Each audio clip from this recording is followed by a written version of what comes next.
And we're up.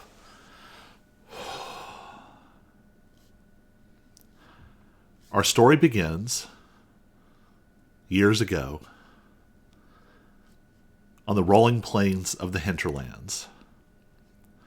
A group of mercenaries, adventurers, ne'er-do-wells, strange psychedelic little frog people were all gathered together with one mission: to investigate a strange mining outpost at the foot of the Pandoran Mountains on behalf of the resistance battling against General Morin. It was there that our heroes encountered a goddess. Not Tiamat, who we will perhaps see later. A different goddess, the goddess Ether. In the wreckage of a massive arcane seal, they were met by this glowing crystalline deity. And they were charged with a task: to prevent the escape of Tiamat, a dark dragon deity who is swallowing up worlds across the multiverse, feeding them into the void within herself like a furnace to try and sustain these dark and fractured worlds that she carries within herself. Since then, our party has been trekking all across the surface of Soma. They have battled on top of airships. They have fended off waves of the undead deep within ancient ossuaries. They have rescued Grandfather Winter. They have experienced adventure and loss and conflict and bloodshed. They've rescued family members. They have occasionally, perhaps, doomed some corner or another of the world through their actions. And now, at last, we have arrived at the end of all things. Our heroes have flung themselves into the void, chasing after this dark dragon deity Tiamat, where she lives, in her very substance. Using a multiversal artifact, they have charted their way, overcoming or persuading their own dark doppelgangers, and using them as coordinates, points in a grand constellation that directs them towards the heart of Tiamat, so that they can end her reign of tyranny and consumption and corruption once and for all. So we find our heroes where we left them. The final doppelganger world has crumbled. They have defeated Maledict Jack, the dark, twisted, undead version of Jack Cadbury. They have also defeated the Bright One, a twisted and vengeful version of Tiny. And now at last, this navigation artifact is finished. Who is carrying the artifact?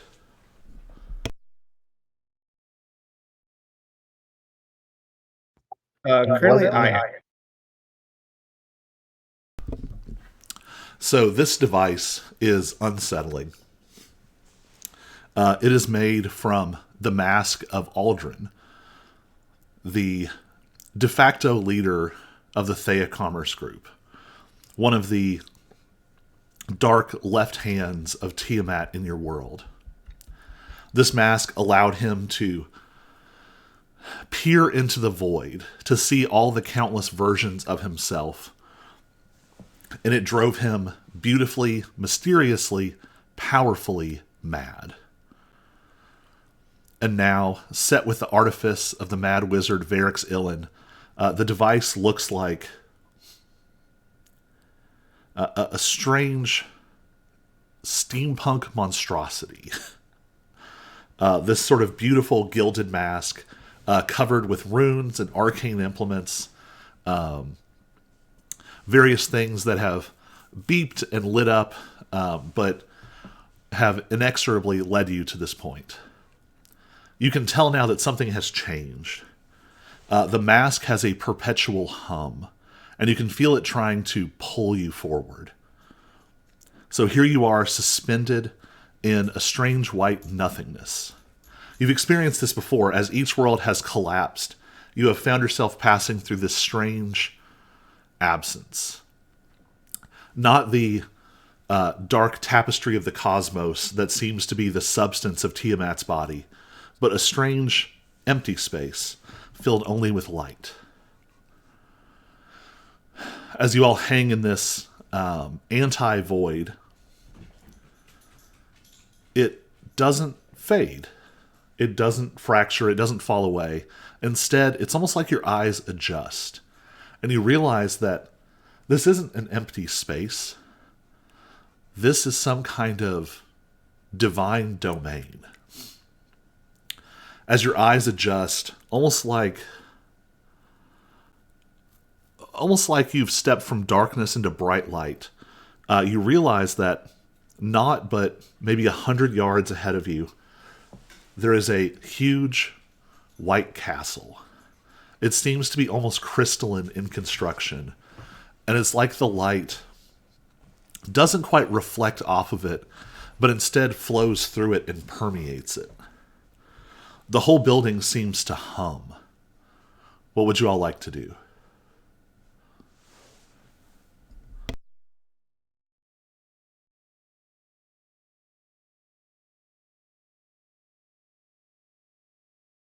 You guys go closer to the building. All right. Anyone who would like to can give me a religion or arcana check.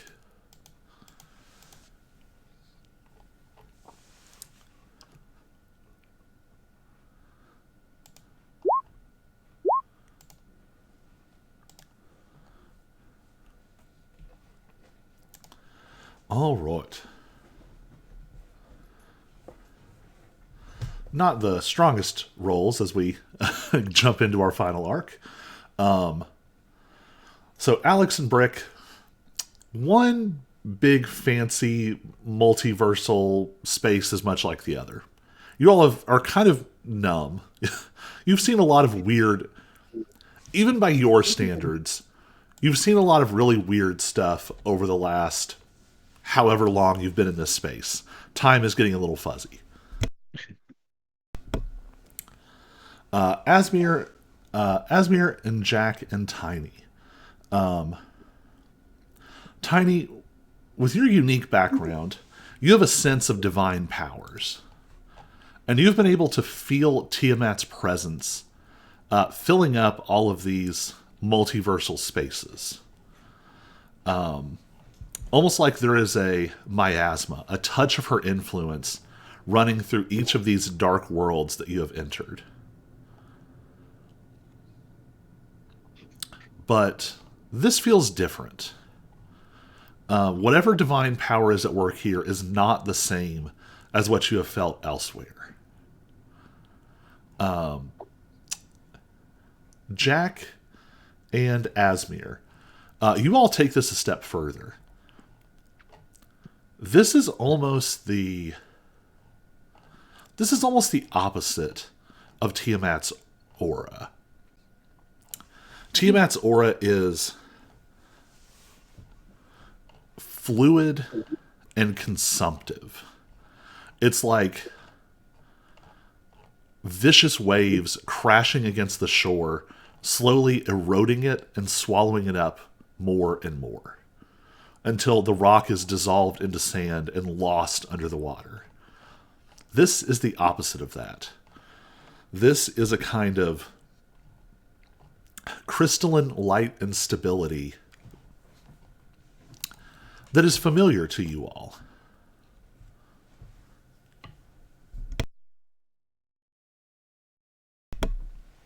The whole building seems to hum, and a voice says, "Please, enter."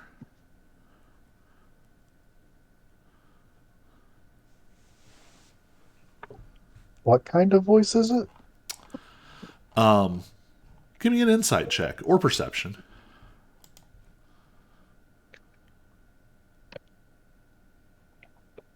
Maybe it's the same goddess from before. The one that sent us on this journey. Yeah. Between you and Alex, you quickly piece this together. Yeah, this is the voice of Ether, whose voice you have rarely, if ever, heard since she set you on this quest years ago. It's ringing out from like the building itself, almost like it's a huge amplifier. The voice is warm and inviting, but there is certainly an inhuman quality to it. It almost has a synthetic feeling to it. Like, maybe this isn't the way that she would normally communicate, but is somehow translating it for you all.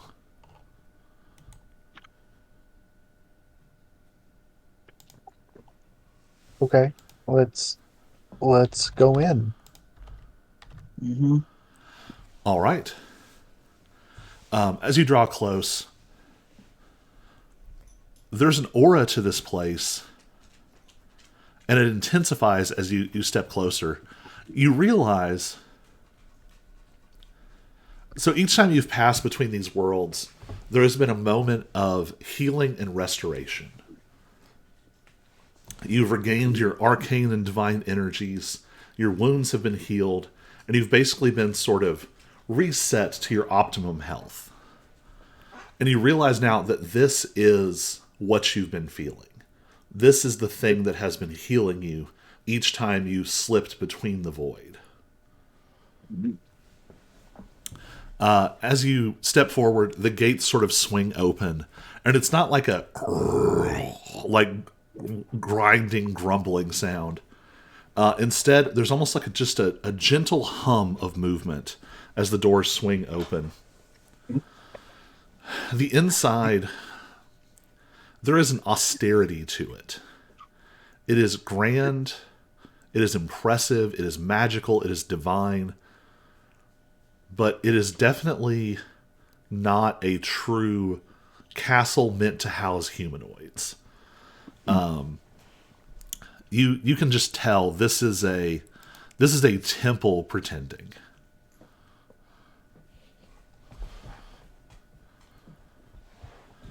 As you enter, there is a sort of a foyer that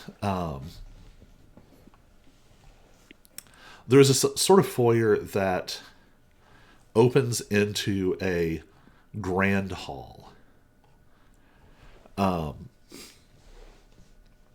And for just a second, well, I'll let everybody give me a perception check.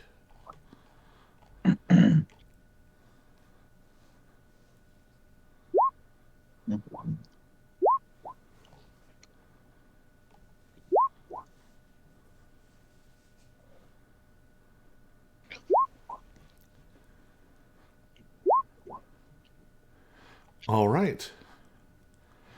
This sort of makes sense.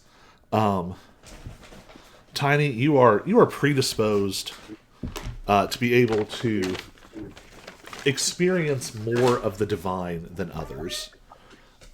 Jack, you have that uncanny trickster perception, one that,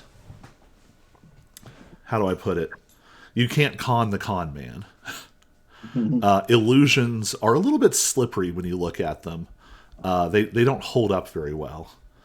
And Brick, you have a sort of spiritual sense that has been growing ever since this heart of a world was forcefully embedded in your chest. And perhaps it's a bit of the Witch King leaking out and offering you his wisdom. Asmir and Alex, what you all see is like an 18-foot tall woman. She has just a touch more color than a paintless white marble statue, but she is moving. She's sort of floating gently in space. Jack, Tiny, and Brick, what you all see for just a second is not a woman, but a massive crystal floating in the air.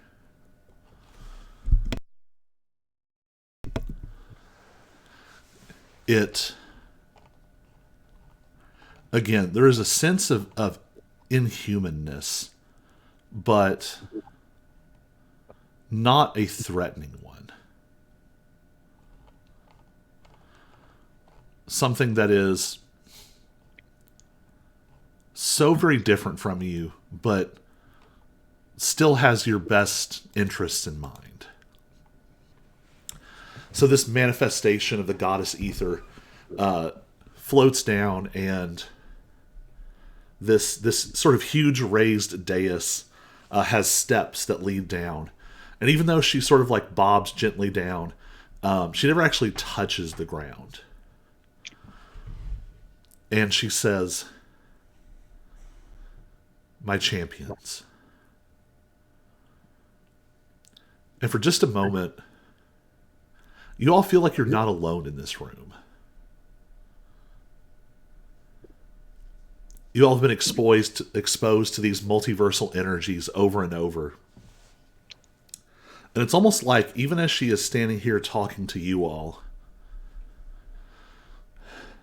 it's like this room is layered. Like there's dozens of versions of this room. And for just a moment, you see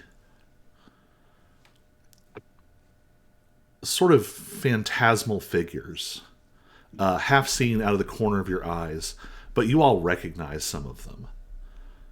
You see other versions of yourself. Not the dark, twisted versions that you've had to fight through, but other heroic versions of yourself. You see a version of... Jack, you see a version of yourself that is a gleaming paladin. Tiny, you see a trickstery-looking, maybe some kind of bard version of yourself, standing rakishly in the back. Brick, you see, a lot of versions of you that look just like you. You're a very consistent person. But some of them seem to be barbarians and warriors equipped with massive weapons. You even see a few spellcasters that kind of look like the Witch King. Alex, you see what might be a heroic version of the Raven King. A version of you with a gleaming golden bow slung over its back. Asmir, you catch a glimpse of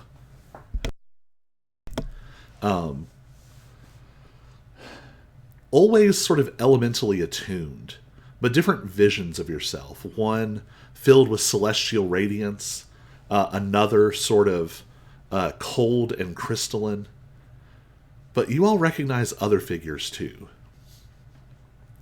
A barbarian with a bow and a massive dinosaur that he leans against as he listens. A small frog-like humanoid surrounded by a rainbow aura. You see another genasi. This one, a sort of storm sorcerer with lightning crawling across their skin. All these different figures. And you get the feeling that while you're the only one standing here, in some important way, you're not alone. And Ether continues.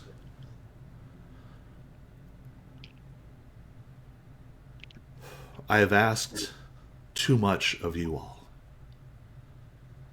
I have asked of you things that even gods have been unable to complete. And yet, over and over again, you all have fought tooth and nail, sword and steel and spell, shedding blood, to save your world, and now you understand to save all worlds.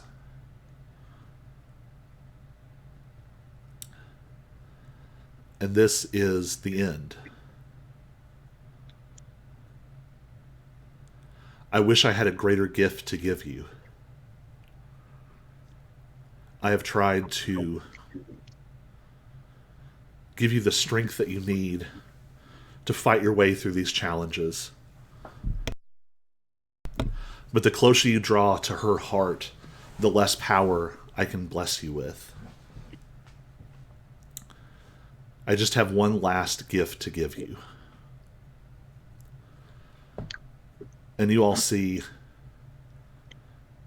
it starts with a hum, a sort of thick chord in 5 parts, and sort of perfect, perfect scale replicas of that massive crystal emerge from it. Each one probably maybe 10 inches high. Each one resonating to a different chord. And they float down towards you all. And she says, I can only offer you this gift once. It is the fiercest power, the brightest light.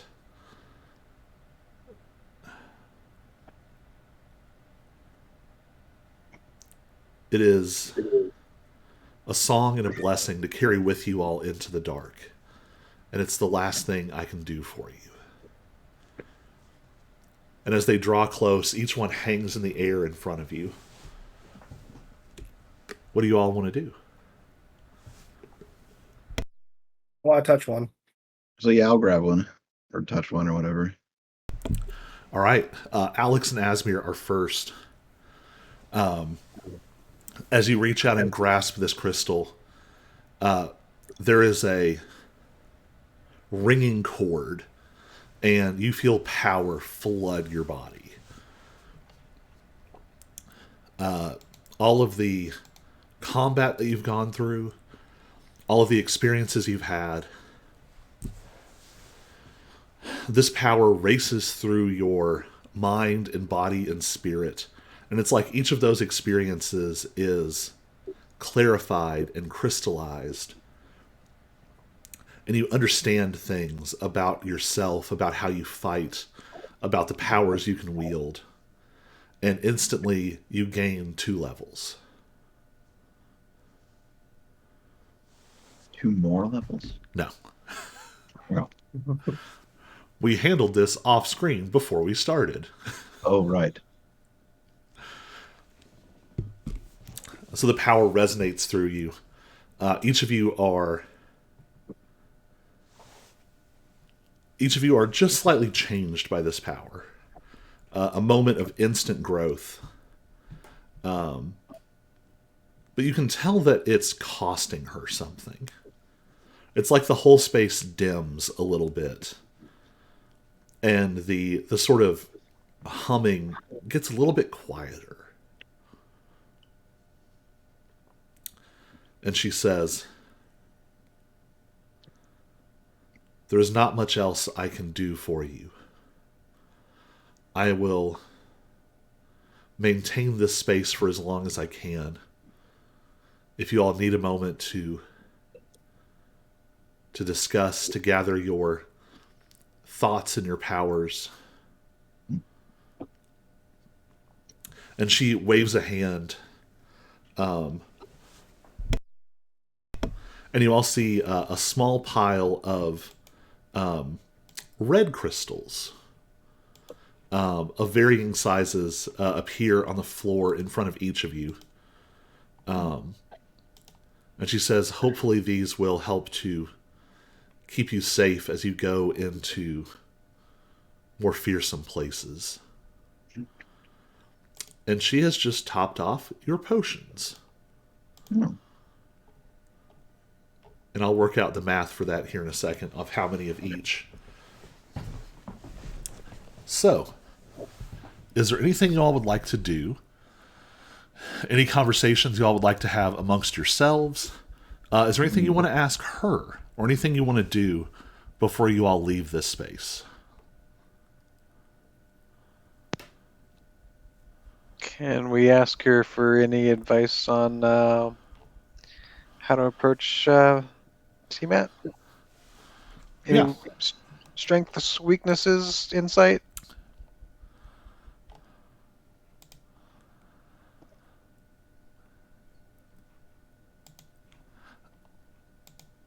Tiamat is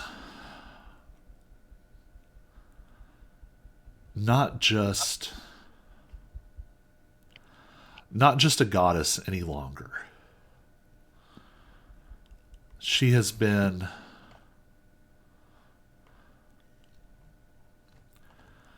what she has chased after has changed her.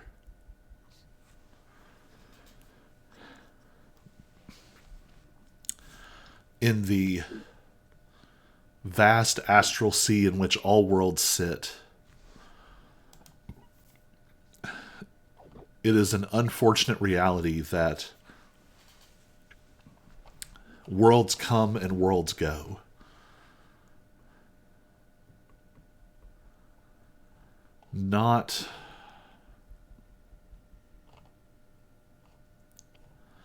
Unfortunately, not every world is meant to last.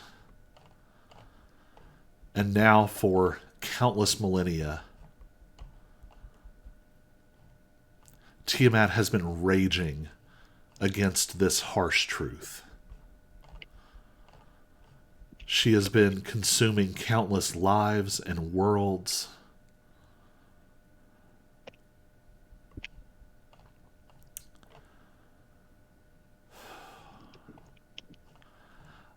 I do not know exactly what powers she will be able to bring to bear. But as the sort of cosmic goddess that she is, it's likely that her control over fundamental aspects of reality will be intense. Matter, force, space, time. She is a dragon, but she's not a dragon of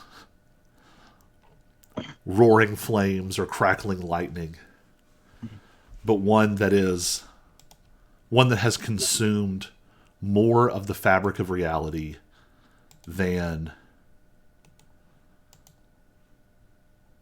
most have experienced in their whole lives.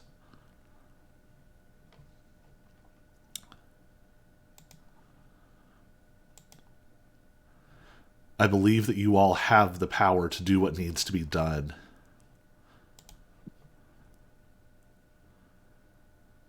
She sort of contemplates for a second and says,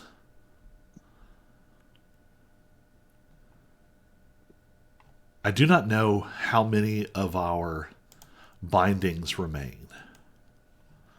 The seals that were holding her in place. But at least some of them must still be in existence, or she would have swallowed up most of creation by now. You might be able to take advantage of those seals in some way, to empower yourselves, to hinder her, to bind her. They're less powerful now than they once were, but each of them is a fragment of creation and divine magic that might be able to aid you in your fight.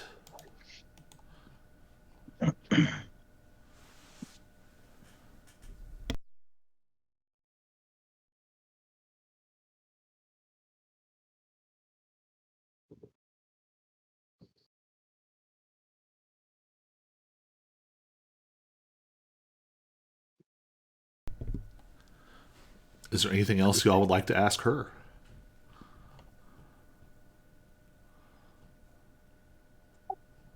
Is there any kind of celestial shop? I've got 1,000 gold burning a hole in my pocket.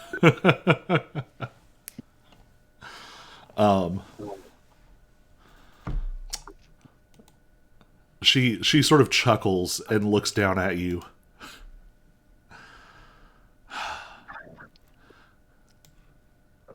mean, can't take it with us, right? Somehow, in the vastness and variety across the many, many worlds of creation, there is something that every Jack seems to have in common. What sort of things would interest you as you prepare to face the end of all things? I was really not expecting a yes to that.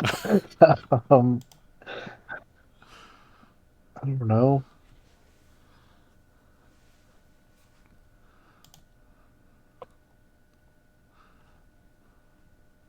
Um,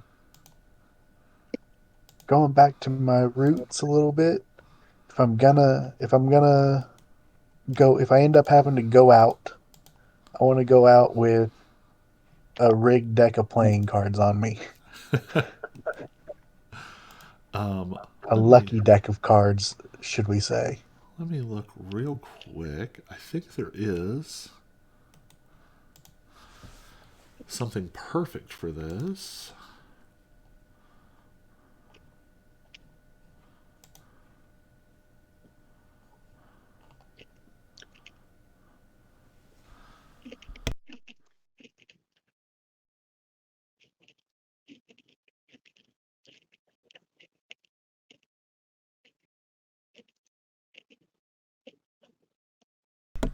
Yeah.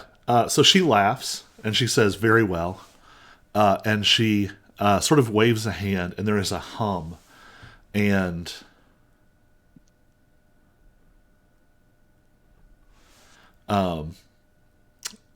your gold disappears, all of it, and there is a glowing deck of cards in your hand. And she says,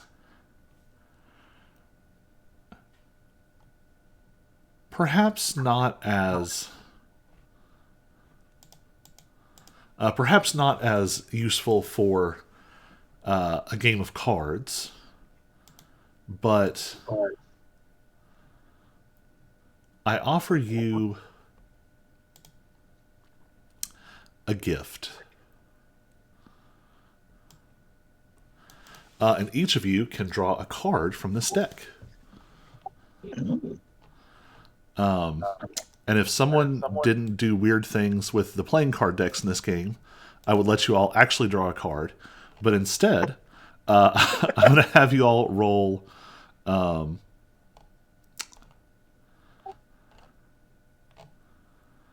It's going to be. So I think you can do /R D22.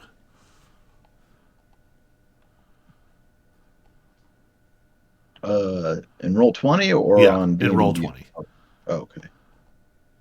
Does there need to be Capital a D or lowercase space d? somewhere? Yeah, /R space D22. I got a 3. Yes. Ho ho ho ho ho! All right. Let's see. On a 3. Ooh, I also got a 3. Wait, we're just choosing 3 or 22. Those are the only options. I'm going to have. Let me see if 22 is actually good. Oh, yeah. Oh, jeez. All right.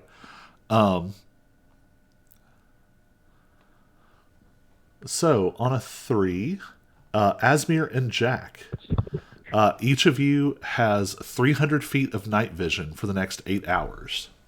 Or, sorry, dark vision. You've drawn the night card. So, you draw this card, and it's sort of almost a little ominous. It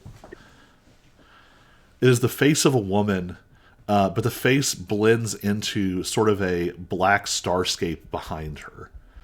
And as you draw it, your eyes your vision blurs for a second, and then you realize that you can see much more clearly than before. Let's see what a 7 is. Oh, this should be good. The 7, oh, that's interesting. The 7 is the crown. Alex, you draw a card that almost looks like a stylized version of yourself. Almost like the Iron Tyrant, but this one has a more beneficent look, and the crown is of gold. You learn the Friends cantrip. Perfect. Use that on Tiamat. Yeah. Let's befriend her. Tiny and Brick, you draw. You each draw one of the Jokers. It is a card called Mischief. And the figure on it actually kind of looks like Jack. Oh, so gosh, let's see. Of course, you all drew one of like the complicated cards that I have to go look something up real quick. So Sorry, actually, I really did not expect any of this. Tiny and Brick, each of you roll 2 more times. Two more times each?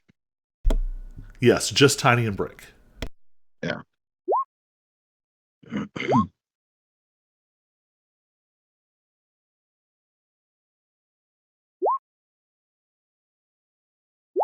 Seven to nine.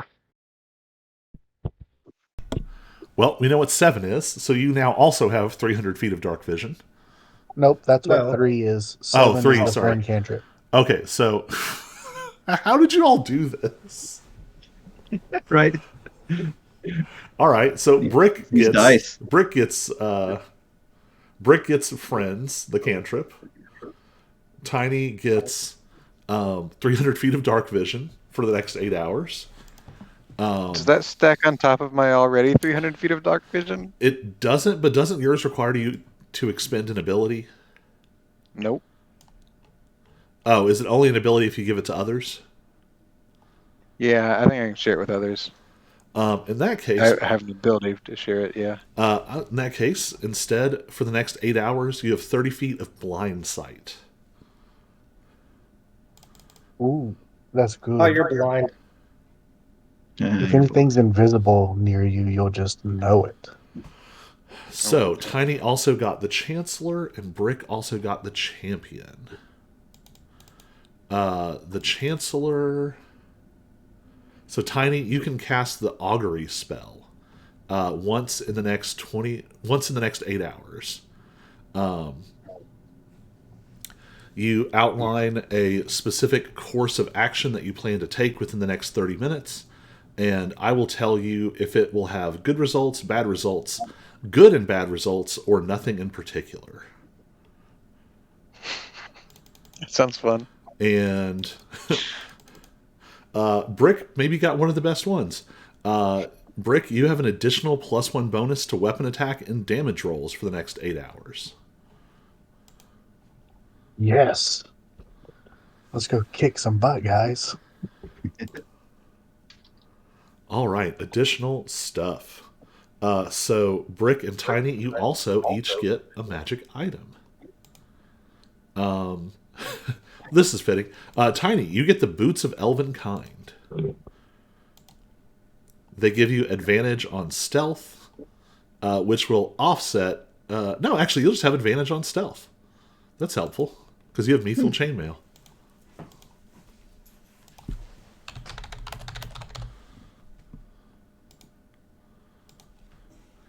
Your first card just turns into a pair of shoes. Look at my new kicks. And... They pumped up kicks.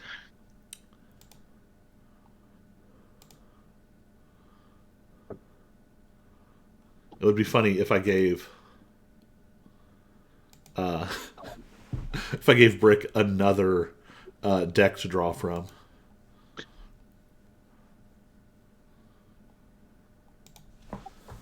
Also, do I get to keep the cards even if they lose their magical ability? It's all I ask for. Yeah, give me just a second and I'll tell you more about it. Huzzah! Was the dark vision 300 feet? Is that what you said? Yes. Yes, it is. Okay.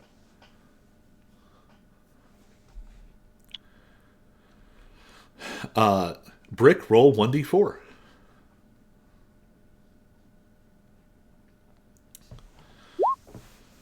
Oop. You get a. This is just perfect. You get a glowing yellow diamond.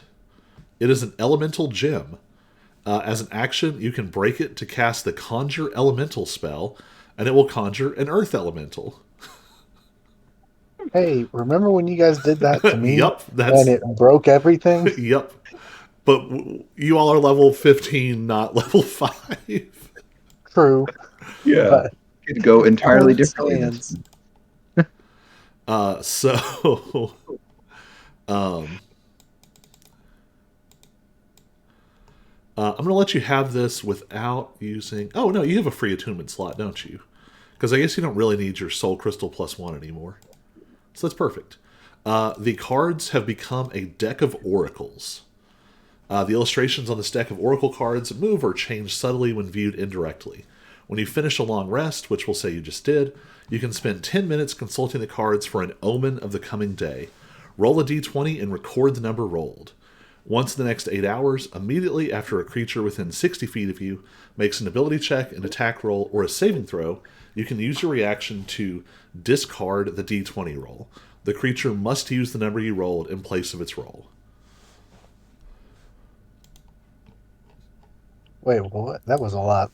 Yep, I'm looked it gonna up. drop it in your inventory too. Yeah, I looked it up. I'm reading it.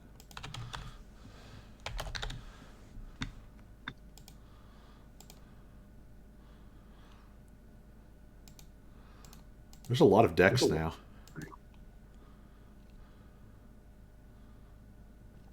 Oh, so it's like the Divination Wizard's ability. Yep. That's awesome. Can I do that now? Yes.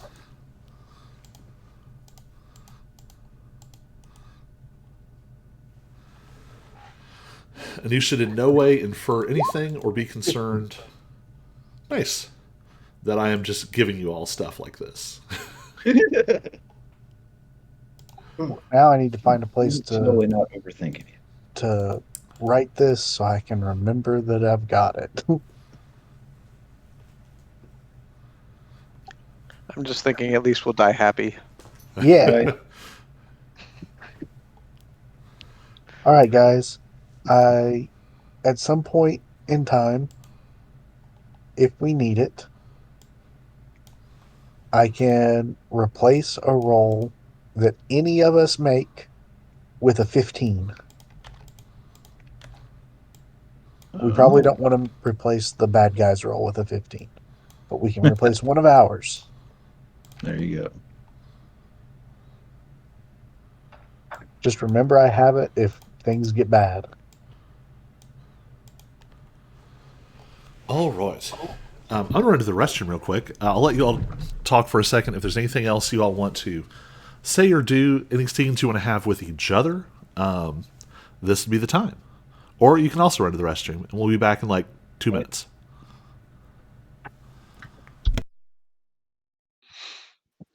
Anybody got any plans for how we're gonna pull this off without losing all of our limbs / life?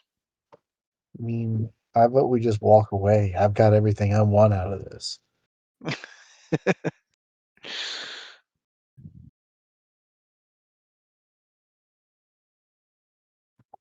But no, because I don't know enough about Tiamat.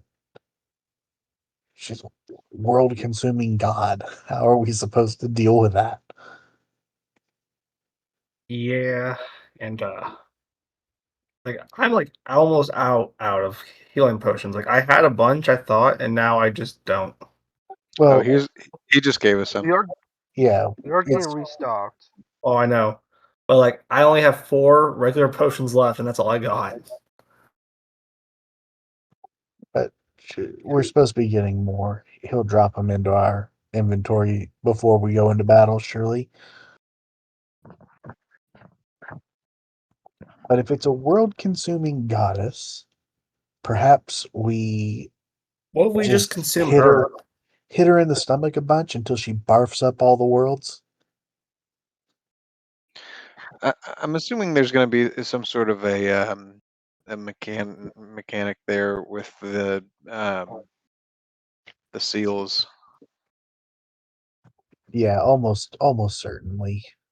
Are they You know elephant what? seals or are they regular I- sized seals? Club one and find out. They're baby seals. Anyway, sorry, I derailed the You conversation. know what? What if we just have Jack go do what rabbits do, and then come back with an army of Jacks and see what happens? There we go. Right. She said she could maintain the space for a little bit, so you know. But we need another rabbit, though, don't we? I mean, we kind of saw what an army of jacks could do last session. Yeah. Yeah, it's pretty scary. That's why we should do it. Should I have left you all with a reminder that the recording was running? Oh, Yes. Excellent. Excellent. Oh, we didn't say anything wrong. Right. This is not nearly as bad as other times.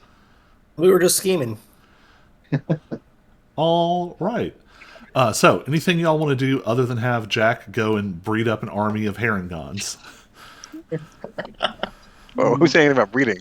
We're gonna raise them from the dead. Yeah, we're gonna make undead Jack's herring. face goes sad.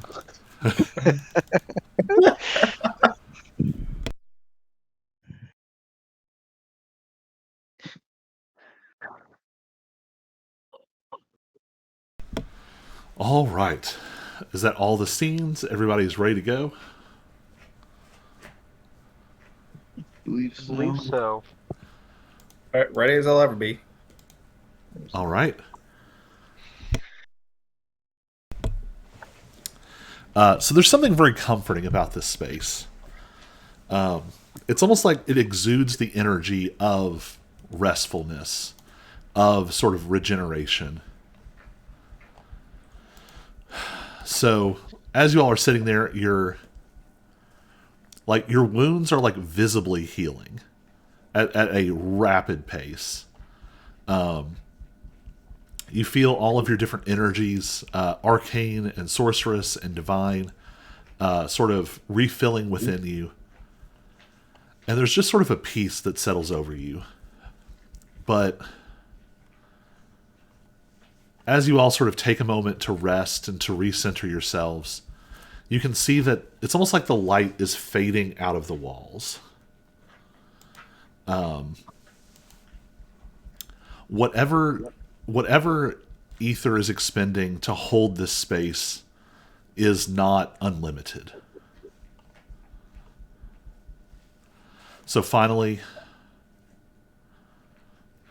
I'll ask you all this, just to give me a little flavor here. What are you doing to get ready? Doesn't have to have like a mechanical function, but it's the end of the world. It's the last battle. What do you do before you head out?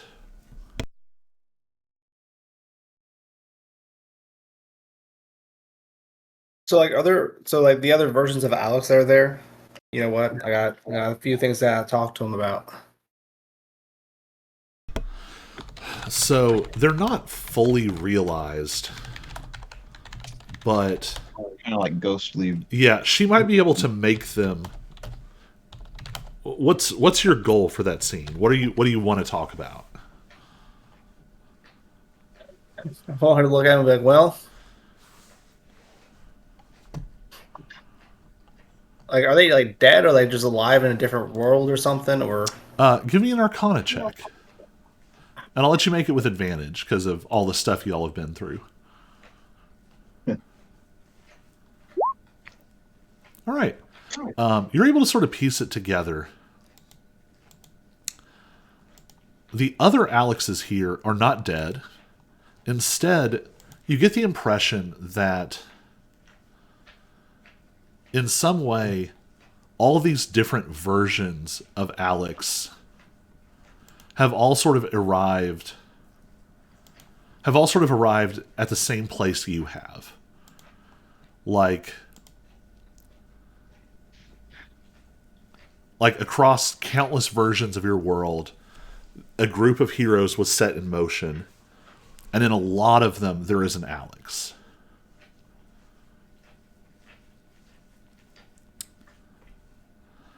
Do you want to be able to speak with them? So like, does this mean like after this, we're all these Alexes are gonna like depart and take their own stab at fighting Tiamat? Then You get the impression that somehow they are part of what is going on. I'm assuming, yeah, it's taking all versions of ourselves to take on Tiamat at the same time. well, as my Alex's parting words to them, if they can hear me, I look at them, I say, "Give them hell, brothers. Let them know." Yeah.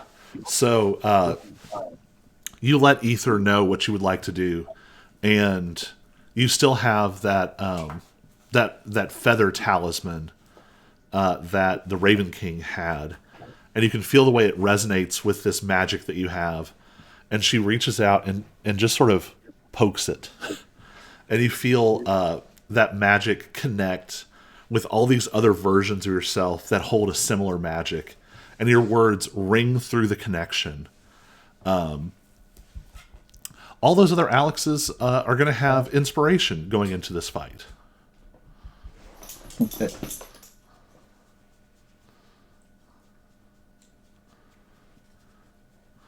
I'm glad for that. They need that. They need all the inspiration they can get. Yeah, you can feel how this power that you're holding,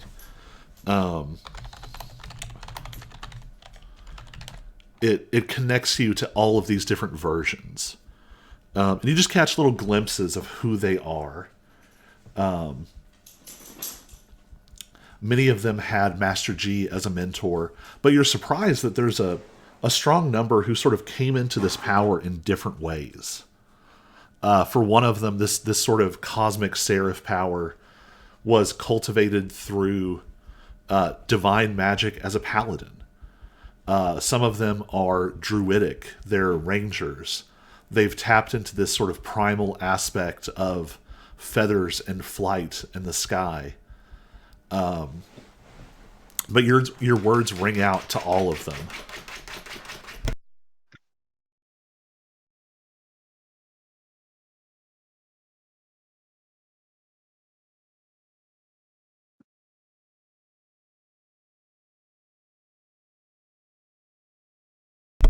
Who else?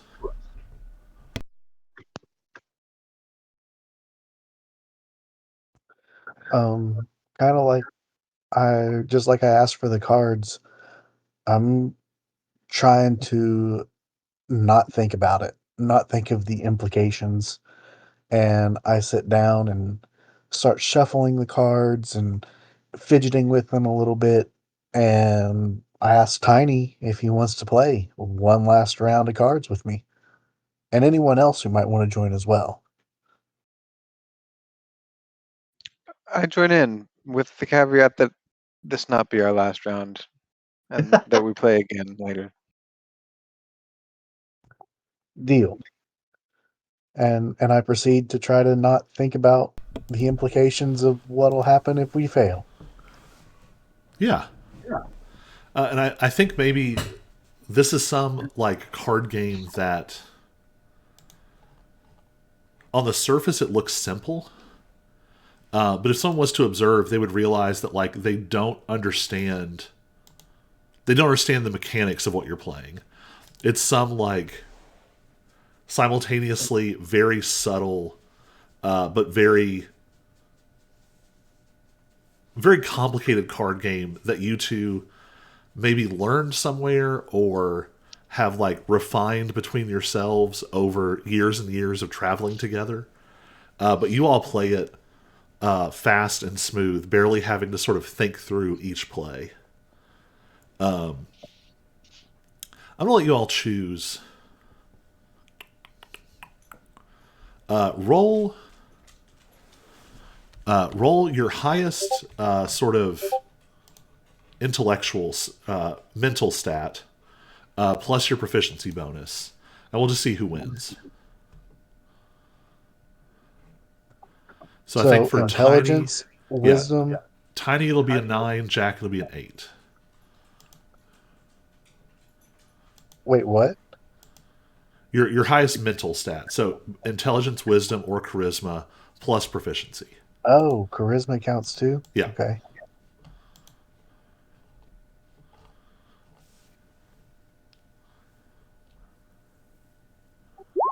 I got 15 if it's plus proficiency as well.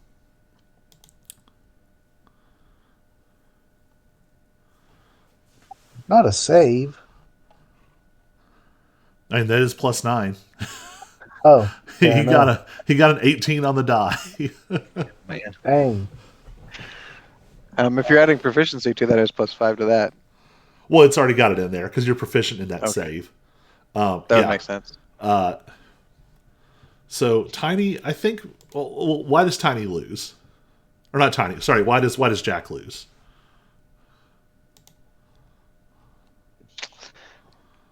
Sometimes that's just where the cards are dealt. So it's just pure luck. We're saving the luck for the battle. That's what I'm going to tell myself. Saving all my luck for the battle. Good game, Tiny. Yeah. So you all play this game out. What is Asmir doing? He's quietly meditating. I don't know what you'd call it exactly, like that. Kind of like that. Well, I forget what they call it, but yeah, the thing where you're just like sensing your body. This kind of making sure he understands his new found abilities and powers and everything. Yeah. Doing So like a body check, or what do you want to call it? So I think that there is an element of disorientation here because as you just sort of try and find that sort of oneness with your own self, you realize that at the center of your being now sits this chromatic heart. And you've always had this sort of elemental nature of fire. But being exposed to all these sort of multiversal energies, encountering these other versions of yourself, and sort of embracing this sort of cosmic heart, you realize that as you try and sort of connect with your own body, you're connecting with all of these versions of yourself, that you're feeling these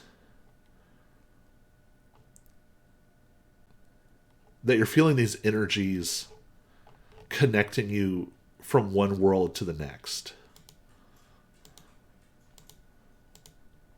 Fire becoming ice, becoming lightning, becoming acid. And I think what the rest of you all see is as Asmir sort of meditates, it's almost like someone throwing different like salts and metals into a fire. And the fire keeps sort of changing color and texture and nature. So for a moment, it's his sort of traditional. This is going to sound funny. What does Asmir smell like by default? Like, what would be sort of his fiery scent that he gives off? I'd say kind of sulfurish, a little bit maybe of a. Yeah, I'd say kind of, yeah, like a sulfur type smell. So for a moment, the sort of sulfur smell gives way to like a rich like wood smoke as the fire becomes sort of a deeper orange. Then there's almost sort of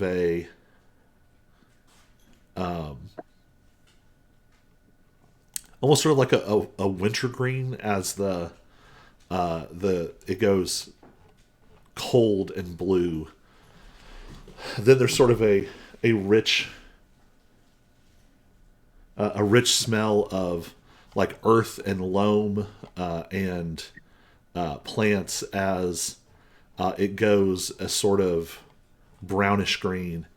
And Asmir just seems to, as he breathes, it sort of gently rolls through all these different elements. And that leaves Brick. How is Brick preparing? Oh, simple. Just practicing like screaming and raging really hard. Like just amping himself up to get really excited. So like a wall or a tree he's punching. I'll say, I think if you ask, Ether would create sort of targets for you if you wanted, sort of like target dummies or punching bags. Is that something you would want? Oh yeah, absolutely. And then also had the classic slab ring, and had the other slabs like fight in the circle to see which one stays in the middle the longest. So I'm gonna have you roll. Oh my gosh! Did you get that feature where you have proficiency in all saves now? Yeah. Oh, jeez. All right, the monk then. Pain in my butt. Flashbacks. In that case, roll a wisdom saving throw for me. Nothing bad will happen. This is just to see kind of how this plays out. Oh, it's a +7 now, guys. Yep. Right. So you're gonna roll that one. All right. Oh, there we go. So I gotta say, it looked like it was about to be a D20.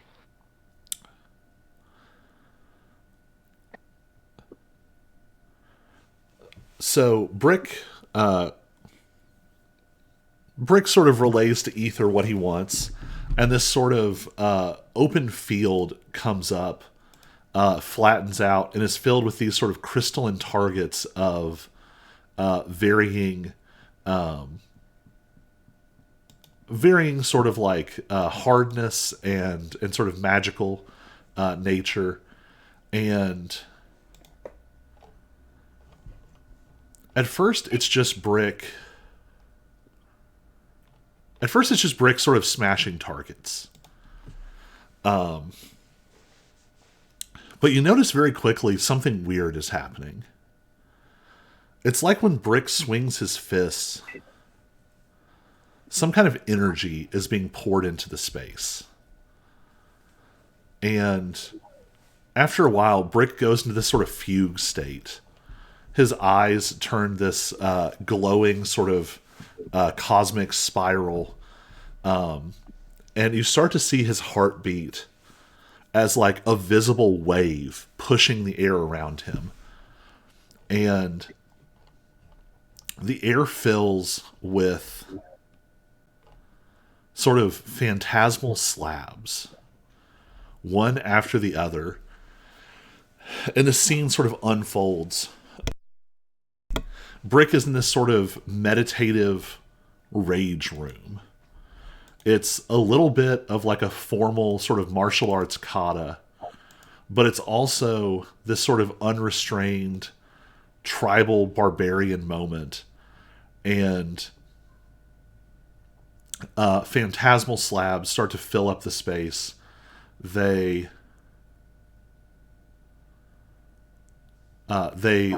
form sort of a cheering ring around him. They fill up the this sort of fighting ring, and it truly is sort of like a brief glimpse of the slab camp that you all left back on Shorewood. The same one that you saw when it was up high on the Pandoran Mountains. And at the center of all these phantasmal slabs is this now sort of otherworldly looking Brick. Still very much himself, raging and smashing and sort of wrestling and fighting with these slabs. But there is a powerful cosmic energy coming off of him. When you look at him, you can't help but feel like you're staring up at the vastness of a mountain range. I think it's an odd moment for you all.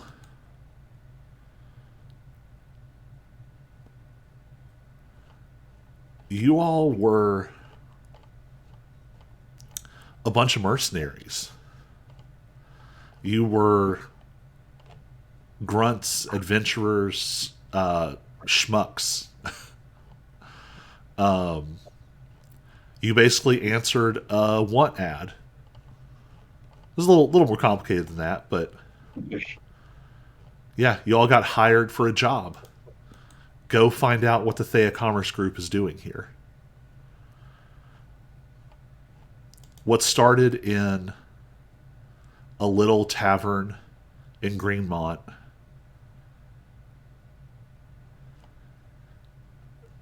you all are something different than you were before.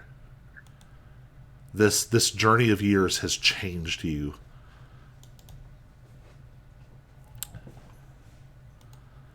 Becoming not so much someone new, but more of yourself. Yourself writ large. You started as mercenaries. You started as swords for hire. And maybe you don't see it as much in yourselves, but you all see it in the others around you. You all look like people who maybe you're not sure if you can win, but you at least feel like people who can go and give a cosmic, multiversal dragon deity a fight.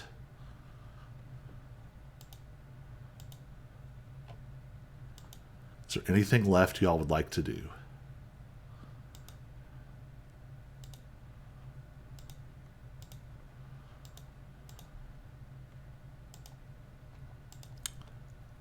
No, I think I'm ready to jump in. Use the bathroom and head out.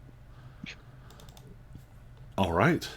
So, I am resetting all of your all's potions. So now you all should have 1 supreme, 2 superior, 3 greater, and 5 regular. And I'm working my way from one to the next, so it'll take me just a second.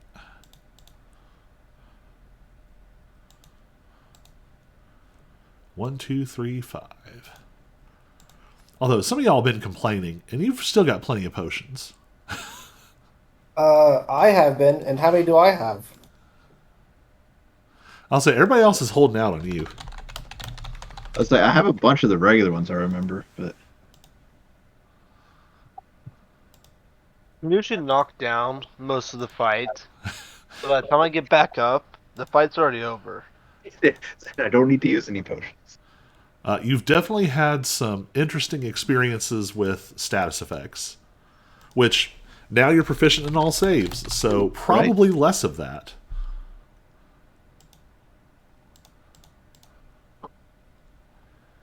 Who am I Thank missing? goodness. Alex. Right.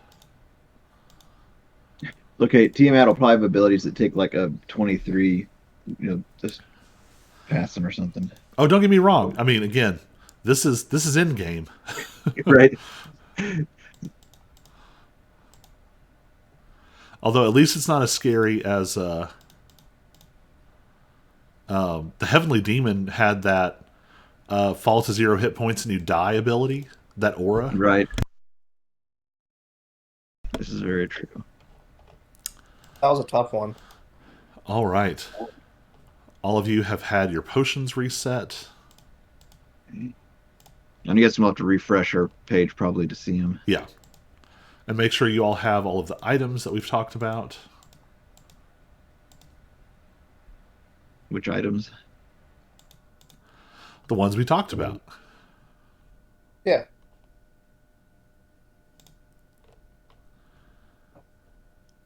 Oh, and Jack, I was lazy.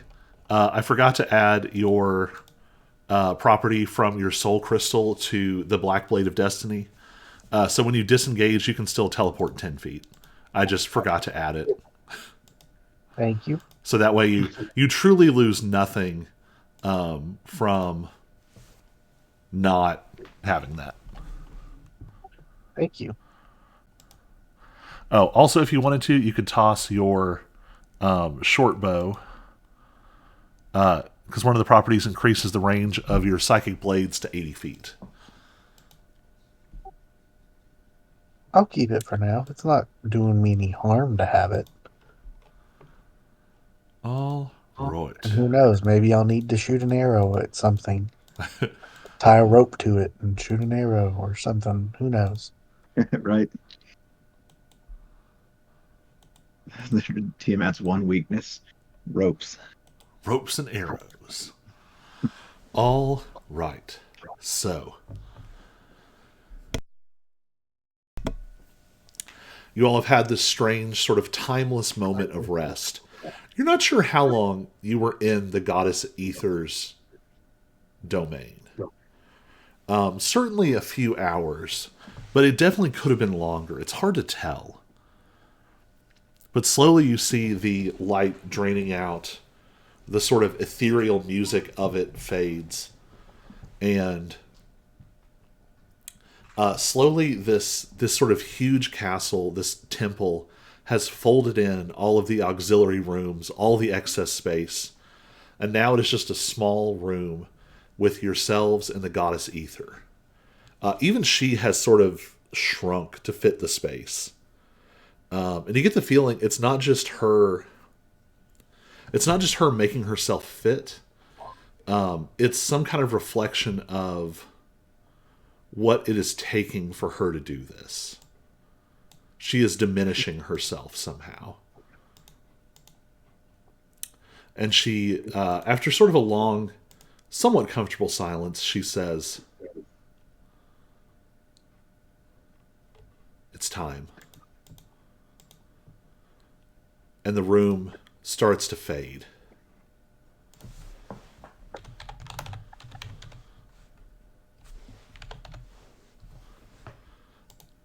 And the light goes out. And the crystal just dissolves. And you all are dropped into this vast space.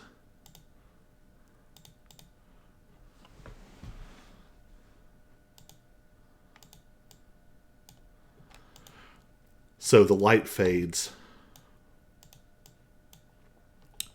and you find yourselves once again hanging in this starry void. But now something has changed. Before the void, it felt never truly empty, but something close. Now the sense of Tiamat's presence is tangible in the air. The void is no longer formless, no longer without intent. Now it feels like that distressing moment when you all failed to protect a seal. That energy that escaped as each seal broke, you can feel it filling up the air.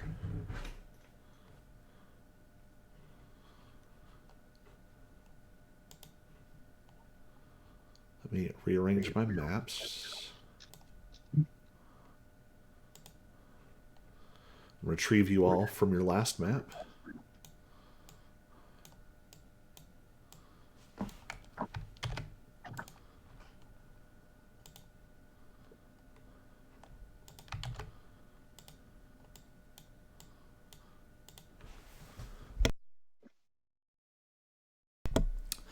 This device that Varix Illin crafted for you all, its pull is now insistent. It drags you all through space, and it's almost like you can feel the presence of all these other versions of yourself. It's like driving at night, and you can see... It's like driving at night, and it's hard for a moment to tell where you are. And then in the distance, you see the lights of familiar buildings.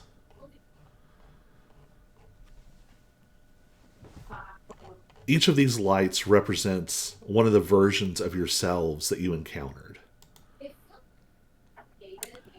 The Mad One, the Frozen Child, the Witch King, the Iron Tyrant, the Bandit King of Ravens, the Consumption, the Blast Shadow, the Last One, Maledict Jack, the Shining One. Each of these different versions of yourselves, and they're pointing you on. And as you follow this sort of subtle leading, the sense of Tiamat's presence gets stronger and stronger.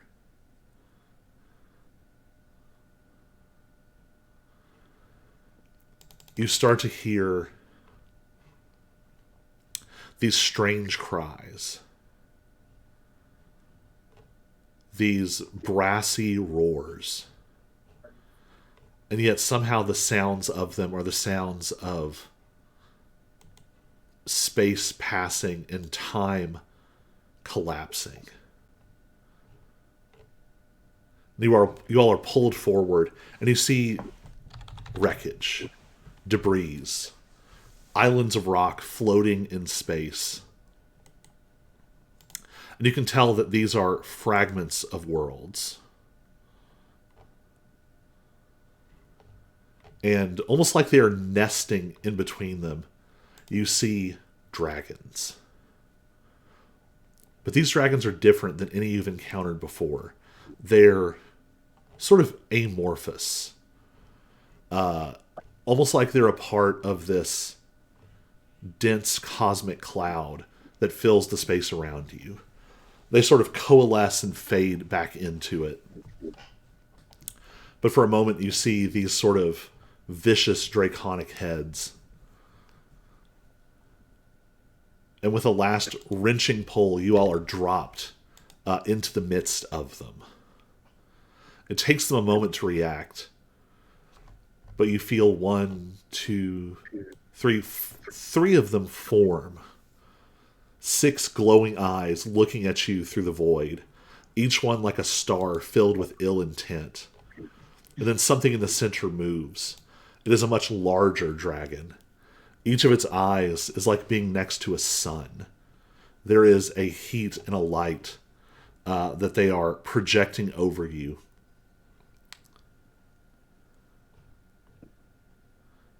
And it roars, and when this one roars, you can feel the passage of time. You feel it flowing around you, but you feel it like water on the beach as this inexorable pull draws it away. And the normal flow of time is somehow distorted in this space. The creature seems to finish forming itself, and you see clawed limbs forming, spines and scales, and huge flapping wings, each one a glimpse into the void beyond.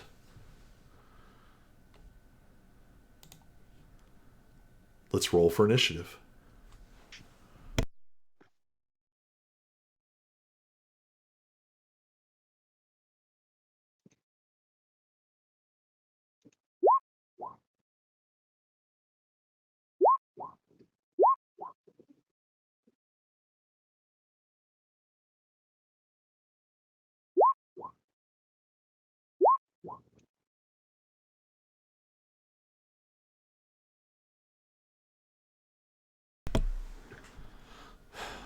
I'll let you all decide.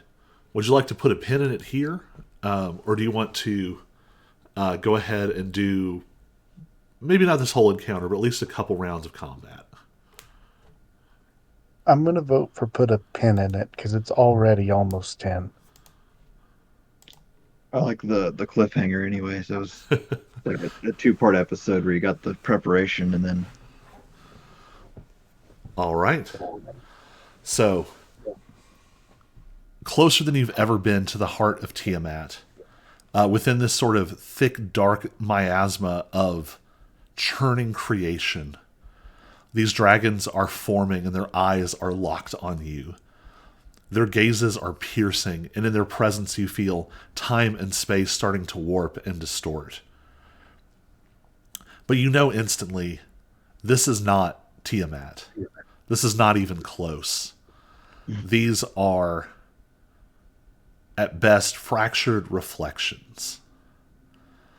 Lesser copies that fall away from her as her very divine presence impresses itself on the substance of creation.